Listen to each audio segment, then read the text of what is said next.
Olá pessoal, sou Fábio Alves Teixeira, médico veterinário, trabalho principalmente com nutrição de cães e gatos. Sejam bem-vindos ao canal da Premier Pet.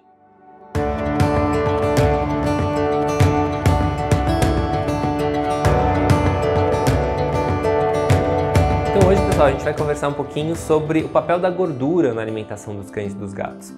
É muito importante a gente entender que a gordura ela tem que fazer parte da alimentação do cão e do gato. Por quê? O primeiro motivo é que não existe aquele questionamento que se faz muito para a alimentação humana, né? Então ainda tem bastante veterinário que acredita que cães e gatos não têm que comer uma alimentação com alta gordura.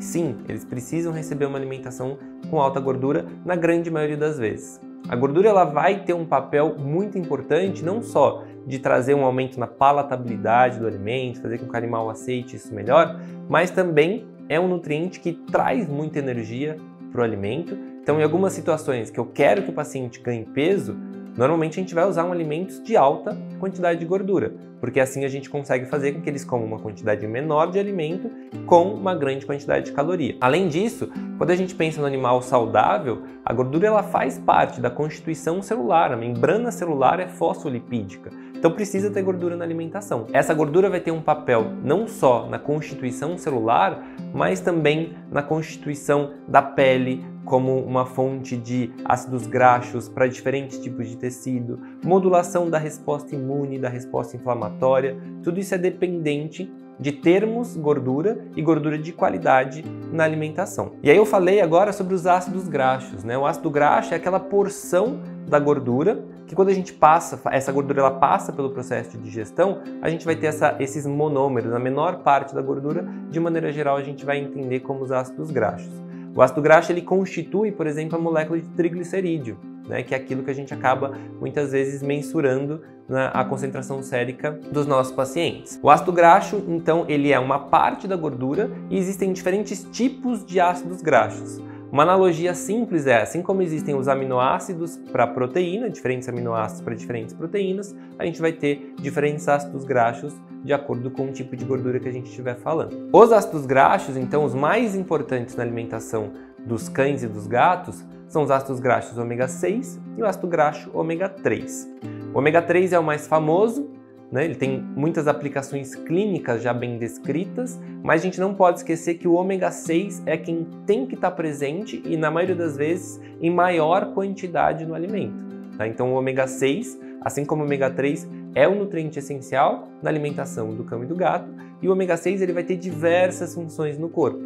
Eu gosto muito de exemplificar com a pele. A constituição da pele, a barreira cutânea, ela é, em grande parte, formada por ômega 6. Então, na ausência desse nutriente, a gente vai ter uma abertura de portas para a entrada de micro-organismos e várias outras situações clínicas, dermatológicas que podem acontecer com esses animais na ausência do ômega 6. E ele também vai ter várias outras funções, constituição do sistema nervoso, constituição e funções na vesícula biliar. Então, toda a célula tem gordura e grande parte delas tem ômega 6 na sua composição para permitir que várias funções aconteçam no corpo. Funções inflamatórias, funções imunes e às vezes funções mais específicas como essa que eu comentei em relação à barreira cutânea. Já o ômega 3, ele vai ter várias outras funções também e muitas vezes uma função que vai equilibrar a função do ômega 6. Então o ômega 6 ele tem uma participação na inflamação, na resposta imune e o ômega 3 muitas vezes vai reduzir um pouco essa resposta. Então, quando que eu vou querer uma alimentação com mais ômega 3? Quando eu tenho um paciente, por exemplo, que está passando por um processo inflamatório mais intenso, uma situação crônica de uma doença cardíaca, da doença renal, um paciente que tem uma neoplasia, pacientes que têm triglicéridos e colesterol aumentado, né, nas endocrinopatias. Então, para todas essas situações, muitas vezes a gente vai querer um alimento que tenha uma quantidade maior de ômega 3. Quando que eu quero um alimento que tenha muito ômega 6 e ômega 3? Por exemplo, nas doenças dermatológicas, para auxiliar na barreira cutânea e para modular um pouco aquela inflamação, aquela coceira, aquele processo alérgico que pode estar acontecendo com esse animal. Por isso que muitas vezes os alimentos coadjuvantes para alterações na pele, coadjuvantes para doença cardíaca, doença renal, ou mesmo os alimentos de linhas de manutenção indicados para situações daqueles pacientes que têm uma sensibilidade ou precisam de mais nutrientes para a pele, são alimentos com bastante gordura. E a gente precisa explicar para o tutor que essa gordura é importante, porque o tutor ele fica na dúvida, ele pega aquele alimento, ele percebe que é gorduroso e ele se recusa a fornecer para o animal. Então a gente tem que deixar isso claro para o tutor e explicar que é importante que ele receba essa alimentação com uma quantidade maior de gordura.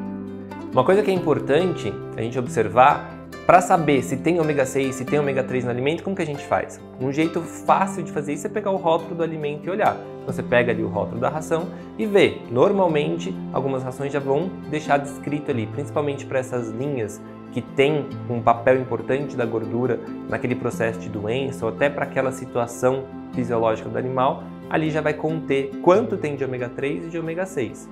Se essa informação não estiver presente, a gente olhando a lista de ingredientes também consegue ter uma noção.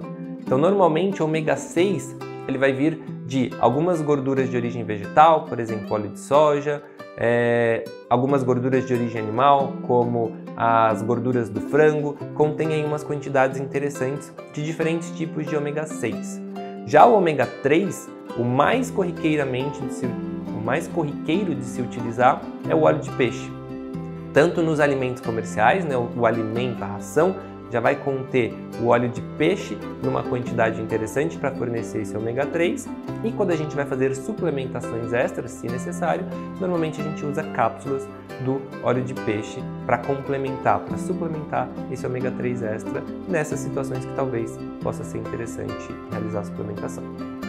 Oi pessoal, essas são as dicas que eu tentei trazer para vocês hoje, espero que vocês tenham gostado, curtam o vídeo, compartilhem com o máximo de colegas veterinários que vocês puderem para a gente difundir essas informações nutricionais, se inscrevam no canal da Premier Pet para receber mais informações. Obrigado!